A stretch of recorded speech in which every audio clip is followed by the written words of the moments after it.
15 yil tajribaga ega bo'lgan usta nima uchun kam pul topyapti, bilasizmi? Chunki eski ishlash uslubida qotib qolgan.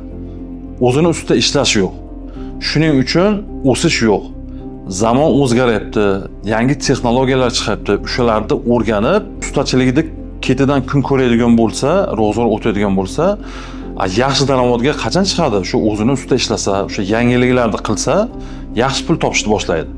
Mana oddiy misol, 2-3 yil bo'lgan yosh ustalarni ko'rasiz, yaxshi daromad qilyapti. Nima uchun? Chunki yangi texnologiyalar ustida ishlayapti, o'zini ustida ishlayapti. Nimadir yangiliklar bo'lsa qilyapti. O'sha Atachenta chiqyaptimi, Wagnerda kraska sepish chiqyaptimi? Bularda hammasi o'sha yangiliklar. O'sha yangilikni qo'llagandan keyin ishingiz tezlashadi. 10 kunlik qilayotgan ishingizni siz 5 kunda tugatasiz. Shuning uchun maslahat berardim, yangiliklarni kuzatib borib, o'z ustingizda ishlashni.